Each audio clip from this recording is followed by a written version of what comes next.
আসবো আমি পরবর্তীতে রাহুল দা। তবে এই জায়গায় যে মমতা বন্দ্যোপাধ্যায় যে ঘোষণা করলেন বকেয়া ডিএ দেওয়ার, সেক্ষেত্রে মোহাম্মদ সেলিম এবং আইনজীবী কি বলছেন, ফিরদৌস শামীম কি বলছেন শোনাবো।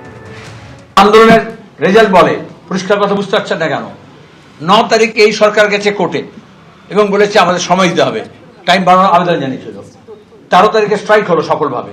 তৃণমূলের মস্তান গুন্ডা পুলিশ সরকারি নোটিশ দিয়েও তারাকে আটকাতে পারলো না, হামলা করে আটকাতে পারলো না। এটা হচ্ছে যৌথ আন্দোলনের ফল, এটা হচ্ছে মানুষের মেজাজ।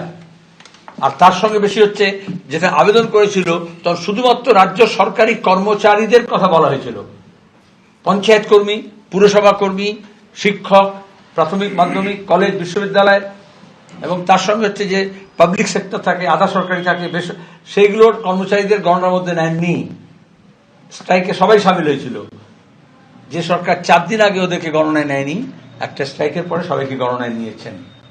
এটা উনি বাধ্য হয়েছেন, আর আন্দোলনের জয় হয়েছে। বিশেষ করে লাস্ট যে ধর্মঘটটি সংগঠিত হলো, যেখানে অ্যাক্টিভলি এবিটিএ, এবিপিটিএ, কোঅর্ডিনেশন কমিটি, যৌথ মঞ্চ সহ যারা যারা অংশগ্রহণ করেছেন, প্রতিটি কর্মচারী, প্রতিটি শিক্ষক, প্রতিটি শিক্ষাকর্মী, তাদের প্রত্যেকের জয় এবং প্রত্যেকের অ্যাক্টিভ পার্টিসিপেশনের ফলেই কিন্তু আজকে এই ঈপ্সিত লক্ষ্যে আপনারা পৌঁছতে পেরেছেন। কিন্তু লড়াই এখনো থামেনি। তার কারণ হচ্ছে রোপারুল 2019-এর সাপেক্ষে ডিএ যে এআইসিপিআই অনুযায়ী দিতে হবে, এখনো পর্যন্ত সেই অবস্থানগত অবস্থা সেটা কিন্তু এখনো পর্যন্ত গভর্নমেন্টের পক্ষ থেকে ডিক্লেয়ার করা হয়নি। তাই খুব নির্দিষ্ট 25% এরিয়ার ডিএ ইমিডিয়েট দিতে হবে এবং রায়টি ডিক্লেয়ার করা হয়েছিল 5ই ফেব্রুয়ারি 2026। সেদিনই কনফেডারেশন অফ স্টেট গভর্নমেন্ট এমপ্লয়িজের পক্ষ থেকে সেদিনই রায় কমিউনিকেশন হয়েছে। তার 8তম দিনে কন্টেম্প্ট হয়েছে, তার কন্টেম্প্ট নোটিশ হয়েছে, তার 8তম দিনে কন্টেম্প্ট অ্যাপ্লিকেশন জমা পড়েছে সুপ্রিম কোর্টের সামনে।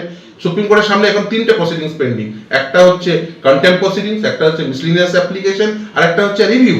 ফলে এই অবস্থায় দাঁড়িয়ে আজকের এই ডিক্লারেশন নিশ্চিতভাবে কর্মচারীদের জয়। শিক্ষক, শিক্ষাকর্মী, সরকারি কর্মচারী, মিউনিসিপ্যালিটির কর্মচারী, পঞ্চায়েতের কর্মচারী সহ প্রত্যেকের জয়। ডিএ আন্দোলনকারীরা তারা স্পষ্ট বলছেন, এই যে ধর্মঘট তারা করেছেন, ধর্মঘটে এই বিপুল যে সফল হয়েছে তার কারণেই রাজ্য নতি স্বীকার করলো এবং রাজ্য ভোট ঘোষণার আগেই এই বকেয়া ডিএর কথা ঘোষণা করলো। বিরোধীরা তাদের বক্তব্য যে কোথাও এটা ভোটের কথা মাথায় রেখে তড়িঘড়ি এই সিদ্ধান্ত নেওয়া হয়েছে, কারণ এই ভোট কর্মী হিসেবে এই সরকারি কর্মীরাই তো কাজ করবেন। কেয়াদি একেবারেই তাই। প্রথম আমি শুভেচ্ছা জানাবো অবশ্যই ভাস্কর ঘোষ এবং সমস্ত সংগ্রামী যৌথ মঞ্চে যারা ছিলেন, যারা এতদিন ধরে আন্দোলন করছেন, নিরবচ্ছিন্ন আন্দোলন করছেন। কিন্তু ভাস্করদা যে একটা আশঙ্কার কথা বলেছে, এটা তো কিছু মানে অমূলক নয়, আশঙ্কাটাই বাস্তব হবে। কারণ এই সরকারের কোনো দায় নেই, দায়বদ্ধতা নেই এবং এখানে ভাড়া শূন্য। ঠিক যে কারণে মমতা ব্যানার্জি আগে বলেছিলেন যুবসাথী টাকা অগস্টে দেবে, সেটাকে ফাস্ট ফরওয়ার্ড করে এপ্রিল, তারপরে এলেন মার্চে, ঠিক সেভাবেই ডিএ কথাটা বললেন। এবং একটা তথ্য বলে দিই, 27শে ফেব্রুয়ারি 2024 সাল অর্থাৎ লোকসভা ভোটের ঠিক আগে মমতা বন্দ্যোপাধ্যায় ঘোষণা করেছিলেন, রাজ্য সরকার ঘোষণা করেছিল পঞ্চায়েতে 6652টি পঞ্চায়েতে শূন্যপদ দেওয়া হবে। এর মধ্যে ছিল কার্যনির্বাহী সহকারী, typist, data entry operator, clerk, বিভিন্ন পদে। তারপরে 2 বছর কেটে গিয়েছে দেবস্মিতা শুভ্রজিৎ, না রিক্রুটমেন্ট হয়েছে, না বিজ্ঞপ্তি হয়েছে, না ওই শূন্যস্থান ভরাট হয়েছে। অর্থাৎ মমতা বন্দ্যোপাধ্যায় বাকি সব প্রতিশ্রুতির মতন এটাও ফাঁকা প্রতিশ্রুতি হবে। এটা এই 2024-এর যে প্রতিশ্রুতি বলেন যে আমরা যেটা বলি সেটা আমরা করে দেখাই। 2021-এ লক্ষ্মীর ভান্ডারের কথা বলেছে, সেটা ডবল চাকরি প্রত্যেকের অ্যাকাউন্টে, ডবল চাকরি বলেছিলেন। লক্ষ্মীর ভান্ডার, সামাজিক প্রকল্প দরকার, আমাকে বলো উন্নয়ন কি হয়েছে? এই বিজিবিএসএ বেঙ্গল মিন্স বোম ছাড়া পশ্চিমবঙ্গে শিল্প কটা এসছে?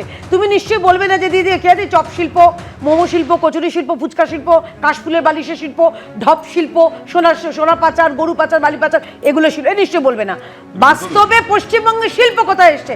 আসেনি। বোমা শিল্প এসছে, অনুব্রতর ওই বিপ শিল্প এসছে, এগুলো হয়েছে। তাছাড়া পশ্চিমবঙ্গে উন্নয়নমূলক মমতা বন্দ্যোপাধ্যায় কি কাজ করেছেন? আমি বলছি না, মমতা বন্দ্যোপাধ্যায় বিধায়করা বলছে দিদি টাকা দিন, একটা পুল করবো, কে বলছেন বাস স্ট্যান্ড করবো, বলছেন না টাকা নেই, আমাকে লক্ষ্মীর ভান্ডারে দিতে হবে। কারণ ওনার কাছে লক্ষ্মীর ভান্ডার মানে ভাবছেন যে এটা তৃণমূল দিচ্ছে এবং ভোটটা সেই কারণে আদায় করবেন। পশ্চিমবঙ্গের মানুষ জেনে গেছে লক্ষ্মীর ভান্ডারে হবে না, যেটা মাননীয় শ্রমিক ভট্টাচার্য বললেন, অন্নপূর্ণা ভান্ডারে ভারতীয় জনতা পার্টির যে আশ্বাস, আমি এইখানে দর্শকদের দেখাতে চাইবো যে ডিএ মিটিয়ে দেওয়ার আগে আরেকটা সোশ্যাল মিডিয়ায় পোস্ট করেছেন এক্স হ্যান্ডেলে, যেখানে পুরোহিত এবং মুয়াজ্জেমদের ভাতা বৃদ্ধির কথা তিনি ঘোষণা করেছেন। তিনি বলেছেন মাসে 500 টাকা করে ভাতা বৃদ্ধি করা হচ্ছে, এবার থেকে মাসে 2000 টাকা করে পাবেন পুরোহিত এবং মুয়াজ্জেমরা। এবং এই সঙ্গে তিনি এইটা বলছেন যে প্রতিটি সম্প্রদায় এবং সংস্কৃতিকে আরো শক্তিশালী করাই লক্ষ্য। এইটা হচ্ছে সময়টা একেবারে মার্ক করা আছে, দেখতে পাচ্ছেন 2:40 মানে 4টেই ভোটের নির্ঘণ্ট ঘোষণা হচ্ছে, তার 1 ঘন্টা 20 মিনিট আগে এই ঘোষণা মমতা বন্দ্যোপাধ্যায় করেছেন পুরোহিত এবং মুয়াজ্জেমের ভাতা বৃদ্ধি নিয়ে। এবার পুরোহিত মুয়াজ্জেমরা কি বলছেন আমি একবার দর্শকদের দেখাবো, তারপরে প্রদীপদার কাছে আসছি। ব্রাহ্মণদের জন্য নয়, ইমামদের জন্য ভাবছে, সবার জন্য ভাবছে, ভাবার জন্য যে ভাবিয়ে দিয়েছে আমাদেরকে। আমাদের গর্ব হচ্ছে এরা মুখ্যমন্ত্রী আমাদের বাংলায় আছে। সারা স্টেটে ঘুরে দেখুন, এরা মুখ্যমন্ত্রী পাবেন না। আমরা বাংলার মুখ্যমন্ত্রীর কাছে গর্ব, যারা সনাতনী সনাতনী বলে বলছে আজকে বাংলায় এসে।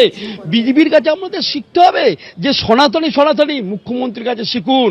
বাংলায় এসে শুধু উল্টো পাল্টা বললে হবে না যে সনাতনী, আমরাই সনাতনী আমরাই সনাতনী, আমরা সনাতনী বললে হবে না। আমি তথ্য পরিসংখ্যান নিয়ে প্রদীপ চট্টোপাধ্যায়ের কাছে আসি। একেবারে এই মুহূর্তে রাজ্যের মাথার উপরে হচ্ছে 8 লক্ষ কোটি টাকার মতন ঋণ আছে। কেন্দ্রীয় বঞ্চনা সেটা বিপুল পরিমাণ। একটা সময় তো তৃণমূল কংগ্রেস এইটা বলতো যে কেন্দ্রীয় হারে দিয়ে দেওয়া সম্ভব যদি কেন্দ্রীয় বঞ্চনা পুরোটা, মানে যেটা প্রাপ্য রাজ্যের কেন্দ্রের থেকে পুরোটা যদি মিটিয়ে দেয়। এই অবস্থায় ভাতা বৃদ্ধির কথা ঘোষণা করা হচ্ছে, এই অবস্থায় ডিএ মিটিয়ে দেওয়ার কথা ঘোষণা করা হচ্ছে। এক হচ্ছে টাকা কোত্থেকে আসবে, দ্বিতীয় কথা সব থেকে বড়, ভোটে আলটিমেটলি কতটা ডিভিডেন্ড এই ভাতা এবং ডিএ তৃণমূলকে দেবে। দেখুন, ভোটের ডিভিডেন্ড নিয়ে প্রত্যেক রাজনৈতিক দল তার কৌশল সাজাবে, সব থেকে ঠিক কথা। কিন্তু একটু আগে ডিএ নিয়ে কথা হচ্ছিল, আমি তো মনে করি এই ডিএ সংগ্রামী মঞ্চ বা আমাদের সবার যে আন্দোলন, সেই আন্দোলনের কাছে এখনও মাথা নতি স্বীকার করেননি মুখ্যমন্ত্রী। আপনি দেখুন, যদি টাকার সংস্থান হয়ে থাকে তাহলেও তার আগে মনে হলো পুরোহিত ভাতা, ইমাম তাদের ভাতা 2:40 আর 3:05 হচ্ছে গিয়ে ডিএর জন্য টুইট করা। তাহলে টাকা কি আধ ঘন্টায় বেড়ে যায়? টাকা তো আজকে দিনের প্রথমেই তার কাছে যদি সংস্থান হয়, তাহলে আজকে ডিএ যারা আন্দোলনকারী, ডিএ উপভোক্তা, তাদের কথা সবার শেষে মনে হওয়াটা তাদেরকে অপমান করার সামিল। এবং তার সঙ্গে এই যে ভাতা বৃদ্ধি, এটা তো শুধুমাত্র একটা ঘোষণা। এর আসল হচ্ছে গিয়ে যেটা এতক্ষণ ধরে অনেকে বললেন, যে আসল আমরা যখন ফিনান্স ডিপার্টমেন্ট থেকে পাবো নির্দেশিকা, দেখতে পাবো যে কবের মধ্যে কিভাবে আমাদের কাছে ডিসবার্সমেন্ট হবে। আজকে পুরোহিত ভাতা, মুয়াজ্জাম ভাতা, এই ভাতা কালচার তো 2011 সাল থেকে শুরু হয়েছে। এই 2026 সালে আপনি বলুন তো, এত যদি জনপ্রিয় মা মাটি মানুষের সরকার হয়, ভাতা কেন দিতে হবে? তারা তো বলছেন কেন্দ্রীয় বঞ্চনার শিকার, সাধারণ মানুষ তো দেখতে পাচ্ছে কেন্দ্রীয় আটকে রেখেছে। তাহলে মমতা বন্দ্যোপাধ্যায়ের প্রতি মানুষের সহানুভূতি এমনিই আসতে পারে, তার জন্য শেষ বেলায় ভাতা ঘোষণা করা রাজনৈতিকভাবে চিন্তা, রাজনৈতিকভাবে দেউলিয়া হয়ে যাওয়ার সামিল বলে আমি মনে করি। এইটা কি শেষ পর্যন্ত ওস্তাদের মার শেষ রাতে প্রমাণিত হবে, নাকি আলটিমেটলি এটা কোনো ডিভিডেন্ডই আলটিমেটলি ভোট বাক্সে তৃণমূলকে দেবে না? এ তো 4 তারিখে যখন ভোটের ফলাফল ঘোষণা হবে তখন বোঝা যাবে। এবিপি আনন্দ, এগিয়ে থাকে, এগিয়ে রাখে।